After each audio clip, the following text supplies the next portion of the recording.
revue de presse. ITFM 103 et Cam News 24, madame, monsieur, bienvenue à la revue de presse spéciale offerte par MBF Media Productions. Depuis Garoua, guerre coloniale au Cameroun, Emmanuel Macron reconnaît les massacres de la France. C'est à travers un courrier adressé à Paul Biya le 31 juillet dernier. Il assume également la mort de Ruben Oumniobé, nous dit le tri-hebdomadaire Dikalo. Guerre coloniale au Cameroun donc, Emmanuel Macron reconnaît le rôle et les responsabilités de la France dans les massacres. Le locataire de l'Élysée a officiellement reconnu que la France avait mené une guerre au Cameroun contre des mouvements insurrectionnels avant et après l'indépendance de 1960 marquée par des violences répressives. Dans un courrier à son homologue camerounais Paul Biya rendu public mardi 12 août 2025. Engagement politique, le MSC invite les jeunes à prendre leurs responsabilités. Profitant de la journée internationale de la jeunesse, le MRC appelle les jeunes Camerounais à prendre toute leur place dans l'œuvre de construction d'un Cameroun nouveau, nous dit le tri-hebdomadaire Dikalo.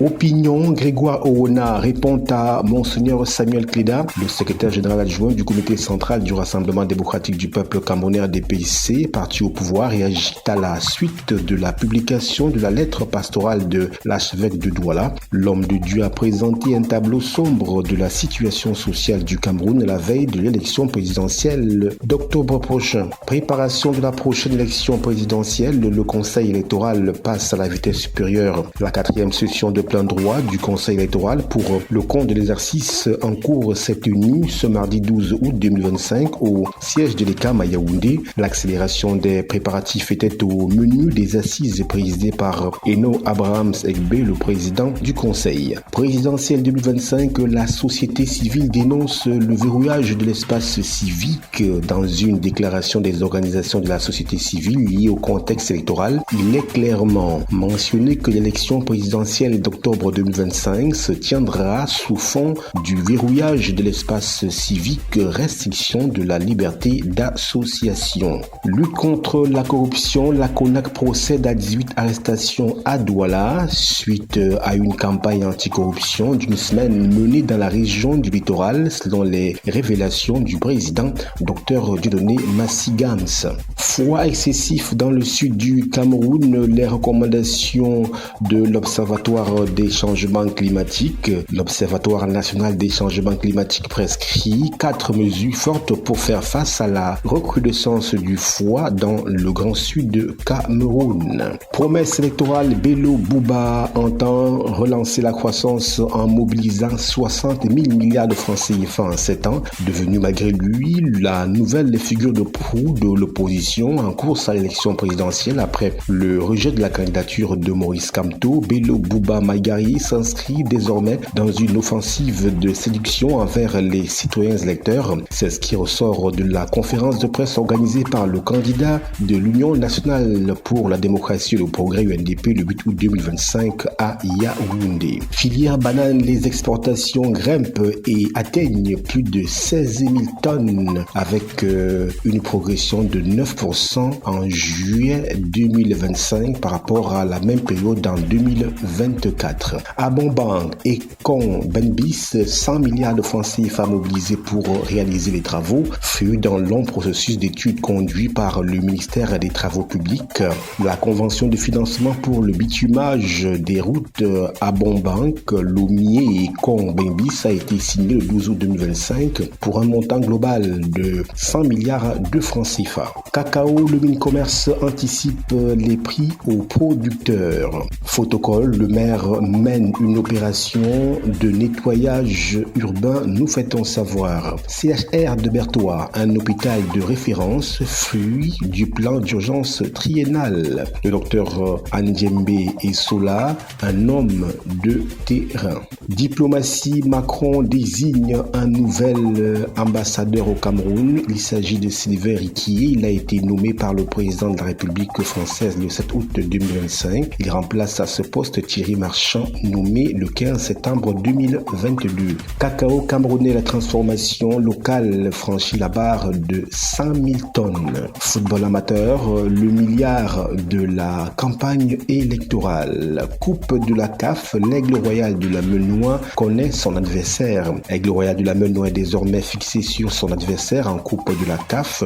Le Rapace, malheureux finaliste de la Coupe du Cameroun, va affronter San Pedro de Côte d'Ivoire. C'est dans le cadre du premier tour préliminaire. À l'international, guerre à Gaza, une tribune de 35 anciens ambassadeurs appelle à reprendre l'initiative au Moyen-Orient. Assassinat revendiqué, indignation après la mort de 6 journalistes tués à Gaza. Challenge Hebdo à la une, front uni de l'opposition. Il boude les tractations de Fouban. L'initiative est noyée par des absences remarquables de certaines figures de la contestation. Page 2, il s'agit de Bello Bouba Magari, Cabral Libi et Joshua aussi. Nous vous le disions donc, présidentielle 2025, des imams reçus au palais de l'unité de Yaoundé, nous dit Challenge Hebdo. Présidentielle au Cameroun, des enseignants observateurs pour un scrutin transparent. Des enseignants veulent se muer en observateur lors de la présidentielle camerounaise du 12 octobre 2025. C'est le sens du projet éducateur observateur du scrutin, explique Roland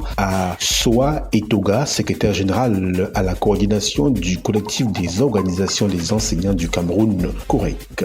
Mamadou Mota clarifie la position du MRC. Pas de ralliement, notre ligne reste l'alternance. Face aux rumeurs persistantes sur un éventuel ralliement du MRC à d'autres candidatures en vue des prochaines échéances électorales, le président intérimaire du parti, Mamadou Mota, a tenu à remettre les pendules à l'heure. Dans une déclaration, il réaffirme l'unité, la discipline et les ambitions du MRC pour l'alternance au Cameroun. Présidentielle 2025, les priorités du candidat Bello Bouba Magari sont à lire dans les colonnes de Challenge Hebdo. Propos haineux, Issa Tirouma se désolidarise de son secrétaire général. Le président national du Front pour le salut national du Cameroun, FSNC, et candidat à l'élection présidentielle du 12 octobre 2025, a dit non aux attaques de sa secrétaire générale à l'encontre de Maurice Kamto et de la communauté Bamileke. Santé pour tous dans la région de l'Est Cameroun, une campagne d'envergure lancée à Garoua-Boulaye le 10 août 2025 a marqué le coup d'envoi d'une initiative humanitaire majeure dans la région de l'Est du Cameroun, sous le patronage de la première dame, Madame Chantal Biya, et officiellement lancée par le ministre de la Santé publique, Dr Manaouda Malachi. La campagne de santé gratuite au Soko Akiba Mama Chantal Biya vise à apporter des soins essentiels à plus de 150 000 habitants répartis dans les 33 arrondissements de la région de l'Est Cameroun. Prévention, grosse campagne de lutte contre la rougeole, nous fait-on savoir. L'État cherche 165 milliards de francs CFA pour faire l'axe Douala-Yaoundé, nous dit Challenge Hebdo. Qualité de l'air, un atelier de validation pour préserver la santé des populations. Il s'est ouvert dans la capitale économique ce lundi 11 août 2025 en présence du délégué départemental de l'environnement du Vouri. Kamwatsa du digital pour combattre la fraude, nous dit-on. Éclairage public intelligent, 100 000 lampadaires pour 3 villes. Le gouvernement veut économiser 4 milliards de francs CFA. Véhicules, emballages et peintures européens, 60% de réduction des droits de douane. L'accord de partenariat économique APE entre le Cameroun, l'Union européenne et la Grande-Bretagne se met progressivement en place. Il s'agit bien évidemment de la 10e phase du démantèlement tarifaire prévu dans le cadre relatif à cet outil qui est donc effectif depuis le 5 août 2025. Sanaga Maritime, le MINTP a transféré plus de 6,9 milliards de francs CFA aux mairies en 7 ans. Pour défaut de conformité, le ministre des enseignements secondaires ferme 154 établissements scolaires clandestins. Histoire coloniale, le Cameroun allemand renaît dans une exposition à Douala. Affaire des 600 000 $, Emmanuel Saleh demande une enquête fédérale américaine pour la Fédération camerounaise de football. Le monde du football camerounais est secoué par une polémique financière autour d'un match amical disputé contre le Mexique. Emmanuel Saleh, avocat basé à Los Angeles, est à la tête d'une plainte visant à faire toute la lumière sur une somme de $600 000, environ 365 millions de francs CFA que la Fédération camerounaise de football aurait dû recevoir. Bagno, un nouveau stade pour relancer le football local, nous dit-on. À l'international République démocratique du Congo, reprise des combats entre le groupe AFC M23 et l'armée. Tchad, le président prône la moralisation de la vie publique. Silence sur Success Masra, nous dit-on. Voilà, madame, messieurs, c'est la fin de la revue de presse spéciale sur ITFM 103 et Cam News 24 émettant depuis Garoua, offerte par MBF Media Productions. Nos programmes se poursuivent.